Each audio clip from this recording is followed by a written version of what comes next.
యాదగిరిగుట్ట శ్రీ లక్ష్మీ నరసింహుడి ఆలయంలో మహాకుంభ సంప్రోక్షణ మహోత్సవాలు వైభవంగా జరుగుతున్నాయి. ఈ నెల 19 నుంచి 23 వరకు కన్నుల పండుగ వేడుకలు నిర్వహించనుంది దేవస్థానం. 23న ఉదయం సీఎం రేవంత్ చేతుల మీదుగా మహాకుంభ సంప్రోక్షణ ప్రారంభించనున్నారు.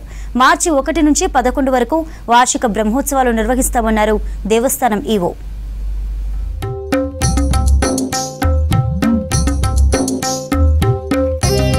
యాదగిరిగుట్ట శ్రీ లక్ష్మీ నరసింహస్వామి దేవస్థానం గర్భగుడిపై విమాన గోపురానికి స్వర్ణ తాపడ పనులు పూర్తయ్యాయి. పంచకుండాత్మక మహాకుంభ సంప్రోక్షణ మహోత్సవాలకు అంతా సిద్ధమైంది.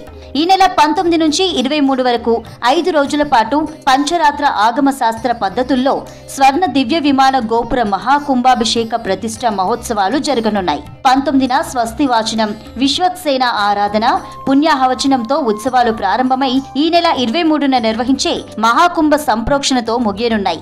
ఇందులో భాగంగా ఈ నెల 19 నుంచి 23 వరకు పంచకుండాత్మక సుదర్శన నరసింహ మహాయాగాన్ని చేపట్టనున్నారు.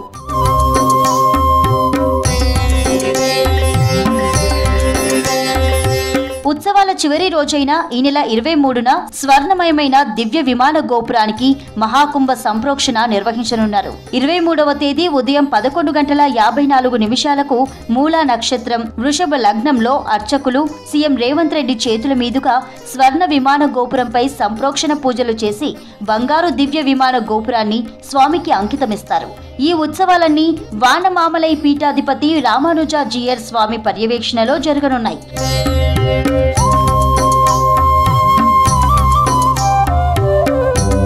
నారసింహుడి గర్భగుడిపై 50.5 అడుగుల ఎత్తులో ఉన్న 5 అంతస్తుల దివ్య విమాన గోపురానికి బంగారు తాపడాల బిగింపు పనులు పూర్తయ్యాయి.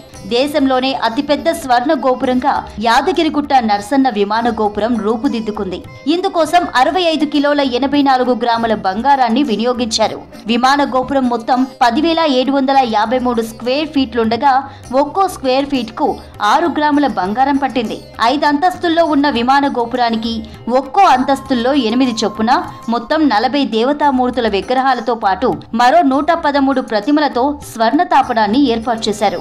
దీనితో పాటు మరో 39 కలశాలకు కూడా స్వర్ణ తాపడ పనులు పూర్తయ్యాయి. ఈ బంగారు తాపడ పనులు మొత్తం చెన్నైకి చెందిన ఎంఎస్ఎస్ స్మార్ట్ క్రియేషన్స్ సంస్థ చేపట్టింది. 2024 డిసెంబర్ 1న మొదలైన విమాన గోపుర స్వర్ణ తాపడ బిగింపు పనులు 2025 ఫిబ్రవరి 15న ముగిశాయి. ఈ నెల 17 లోపు ఫినిషింగ్ పనులు మొత్తం కంప్లీట్ అవుతాయని చెప్పారు ఆలయ ఈవో. శ్రీ లక్ష్మీనరసింహస్వామి యాదగిరిగుట్ట దేవస్థానం దివ్య విమాన గోపుర బంగారు తాపడం పనులు పూర్తయినాయి. దాన్ని 19 నుంచి 23 వరకు కుంభ సంప్రోక్షణ జరుగుద్ది. దీనిలో భాగంగా 5 రోజులు యజ్ఞయాగాదులు జరుగుతాయి. ఆ తర్వాత 23వ తారీఖు నాడు ఉదయం 11:54 స్వామివారి దివ్య విమాన గోపురానికి సంప్రోక్షణ జరిపేసి స్వామివారికి అంకితం ఇస్తారు. మొత్తం 65 కేజీల 84 గ్రాముల బంగారం ఉపయోగించాం. ఇది మొత్తం 10,753 స్క్వేర్ ఫీట్స్ గోపురం. ఈచ్ స్క్వేర్ ఫీట్ కి 6 గ్రాములు ఉపయోగిస్తాం. ఇది 50 ఏళ్లు మన్నికతో ఉంటుంది. ఇది 5 అంతస్తుల గోపురం. ఇది పంచతల గోపురం అంటారు. ఈ నెల 23న చేపట్టే మహాకుంభ సంప్రోక్షణకు సీఎం రేవంత్ రెడ్డి హాజరు కానున్నారు. సీఎంతో పాటు డిప్యూటీ సీఎం, అసెంబ్లీ స్పీకర్, మండల చైర్మన్, ఎండోమెంట్ మినిస్టర్, జిల్లా మంత్రి, ప్రభుత్వ విప్, ఉమ్మడి నల్గొండ జిల్లా ఎమ్మెల్యేలు, ఎమ్మెల్సీలు రానున్నారు. ఎలక్షన్ కోడ్ ఉన్నందున ఈసీ అనుమతిని కోరారు. మహాకుంభ సంప్రోక్షణ ఉత్సవాల సందర్భంగా ఆహ్వాన పత్రికలను పలు రాజకీయ ప్రజా ప్రతినిధులు, అధికార ప్రతినిధులతో పాటు స్వర్ణ తాపడానికి విరాళాలు ఇచ్చిన దాతలకు కూడా ఇవ్వనున్నారు. స్వామివారి దివ్య విమానానికి గోపుర కుంభాభిషేకం జరుగుతుంది.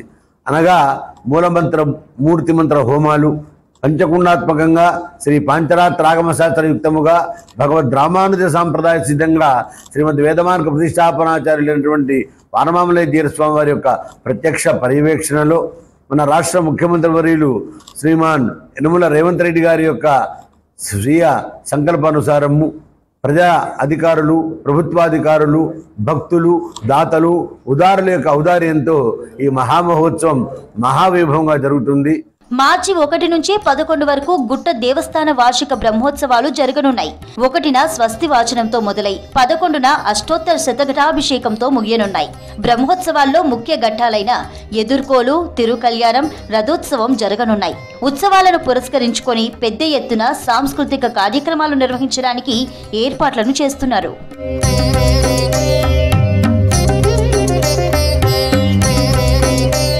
గుట్ట లక్ష్మీ నరసింహస్వామి దేవస్థానంలో 17న మధ్యాహ్నం తర్వాత 2:30 గంటల పాటు స్వామివారి దర్శనాన్ని నిలిపివేస్తున్నట్లు ఈవో తెలిపారు. 19 నుంచి 23 వరకు మహాకుంభ సంప్రోక్షణ మహోత్సవం నిర్వహించనున్నందున సోమవారం ఆలయ శుద్ధి కార్యక్రమం చేపట్టనున్నారు.